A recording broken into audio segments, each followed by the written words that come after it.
I'm Dr. Jordin Wiggins, and this is the Pleasure Principles podcast.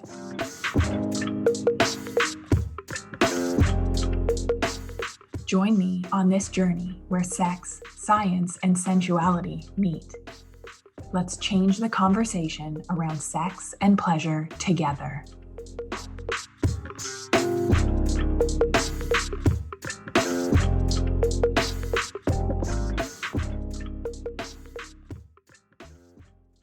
Hello. I am so excited to do these next two episodes. Was having a conversation with the members of the Feminine Mentorship about the beginning of a relationship and how it's fun, easy, go with the flow, there's less responsibility, we have the new relationship energy, all of the hormones, the feel-good hormones. Sex was usually good without having to try at it.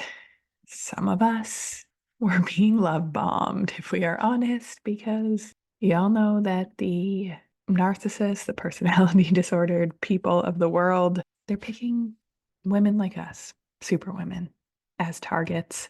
But that's not what today's episode is about. Today's episode is about how we want to feel, what's getting in the way. And this can be a two-parter because some of this is not going to be very easy for our superwoman brains to hear because we try so hard, we give so much, we please, we overgive, we give up of ourselves to the point that it's actually getting in the way of intimacy and connection.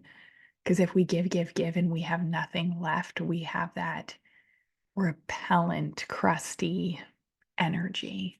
And it actually pushes away the love and connection that we desire. So I want to dive deeper into that. But how are we feeling? Heard this a lot. Exhausted, burnt out, keep myself in the same cycle of working myself sick, like going until something has to give. I call this the Superwoman burnout cycle. We're not present where we want to be, like with loved ones. Maybe we're very present in our business, we're hypervigilant, but we're not enjoying. We're feeling a little heavy, a little frumpy, brain fog. We're not like as clear as we want to be. A lot of us feel alone, unsupported, like nobody understands. Like we can't even share truthfully about it because looks good on the outside. We have so much. We have so much to feel grateful for. Look at everything we've built, but we're still not happy. We feel unsupported, like we have to do it ourselves. We are usually unsatisfied sexually, whether that's like no libido or we're the high drive partner, but just there's more. We're craving more there. And all of this to be said, we don't know how to do it a different way. We've tried all of the things. We don't want to give up our power. We don't want to give up what we've built. But if we're honest, what we really desire is we desire to be desired. We desire to be cherished. We desire to be seen. We desire to be properly fucked, to have energy, to be able to slow down without guilt, with ease, how to receive things with ease, how to feel joy, how to actually be happy with the things that we have. Now, this is not all of our fault. Okay, we're going to talk about Superwoman Starfish, just an analogy that I've come up with because it explains a lot and hopefully will make it concrete for you. So a lot of this is not our fault. Women are 2 times more likely to be on an antidepressant than a man. 1 in 2 women suffers from sexual dysfunction in their lifetime. We're more likely to develop autoimmune disease. And I think it's like 78% of people with autoimmune disease are women. So I was noticing these things in my almost 10 years of naturopathic medical practice, that like these patterns, these fact patterns about people's health that could not be changed or could not be like ignored. These are not coincidences. So why? Big picture, go with me, big picture, and we'll go smaller after. I know you're smart enough to follow. So, in a blunt nutshell, we're receptacles for a lot of shit. Gender roles, invisible workload, unhealed childhood trauma, just expectation of those identifying as women, mothers, even the fact like the cartwheels that we have to jump through when it comes to meetings, negotiations, like how we show up. Because if we said the exact same thing as a man, it is perceived differently. So we got a lot of energy leaks and a lot of things against us, expectation wise and everything, which leads us into feminine burnout. And I want to make a note here and a caveat here. So if you are in a toxic relationship, an abusive relationship where there's only one person playing to win, playing to fix it, the other person is playing to undermine, manipulate, abuse, maybe they're in active addiction. I'm not necessarily talking to you with this episode. This does not apply to you. Listen to episode 99. Is your relationship toxic?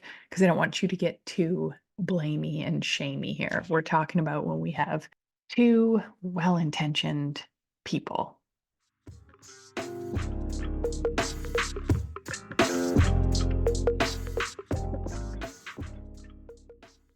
All right, so here's a hard truth to swallow, and this why this is going to be a two-parter. Superwomen are great at killing sexual tension, and I have a solution. You'll have to stay tuned for part 2, but I call this Superwoman Starfish. So, we've heard of this, and I'm playing off this idea of starfish in the bedroom. And some of my clients are, if we're honest, we're thinking about emails, we're waiting for it to be over. And like some of us, we're high performers, so we're doing it quickly, we're checking the boxes, we're faking, we're performing.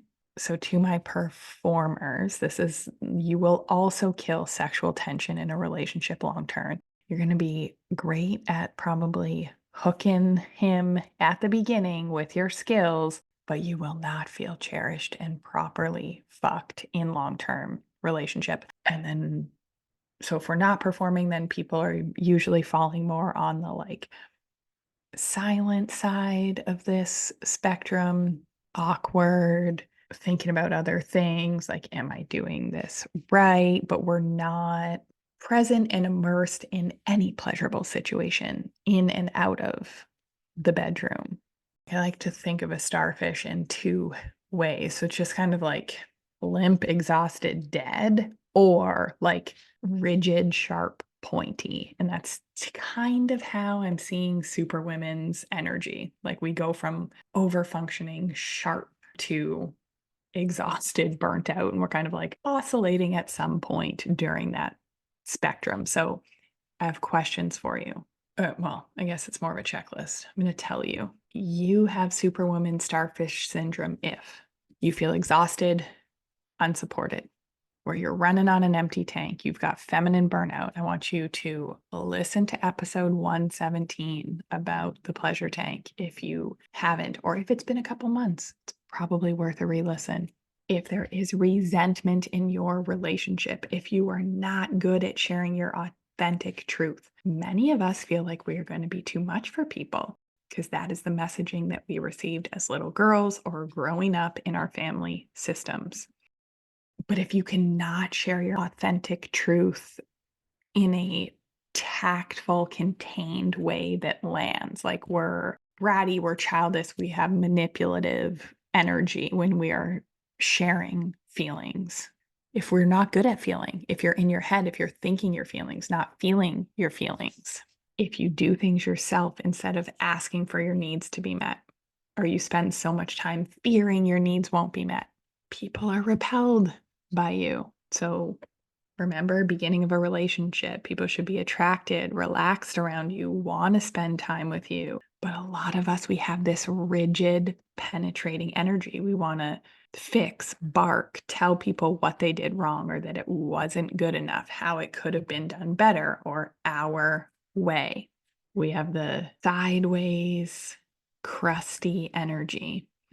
where pent up emotions, we've been suppressing them for years, comes out in fits of rage or sounds like a compliment, but it's really an insult that, like, people have done it to you, you've done it to people. I've been there. You also have Superwoman Starfish Syndrome if you don't have what you desire in intimate relationships. You prefer numbing behaviors. You are present, not present for yourself and not present for loved ones. You don't orgasm on your own. You don't frequently feel satisfied, full. You're not vocal during sex. Or if you are, it's performative. So, going with this idea of Superwoman Starfish, this is in bed and it's emotionally. So, where we just feel exhausted, weak, like, oh my goodness, I just can't take anymore. Just gonna lay here and let life pass me by, bury my head in the sand on certain areas, focus on work, focus on earning money, focus on success, focus on the Instagram photos, or where we are very like rigid, sharp, pointy. And I want you to think of women, and it's also it's hard to have good examples of powerful, powerful women in their feminine. But you know what I mean. We all know when we're being repellent. And it's so funny because usually the more repellent we are, the more crusty we are, that is when we crave connection the most. Our brains are in that fight, flight, survival, hypervigilance. But really, what we are doing is starving our relationship of connection and intimacy. So I'm going to leave you with some questions to ponder. Do you want more connection in authentic relationships? Do you want more energy? Do you want more presence? Do you want to be cherished? Do you want to be properly fucked?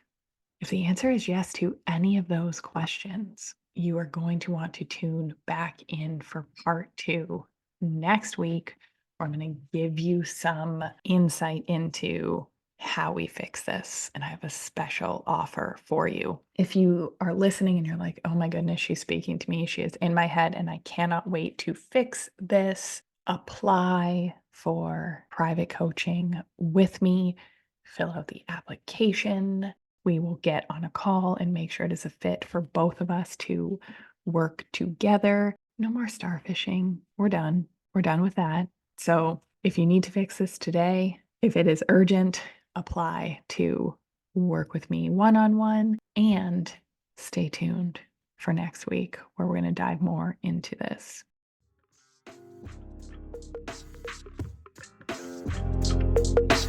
Have a great week, everybody.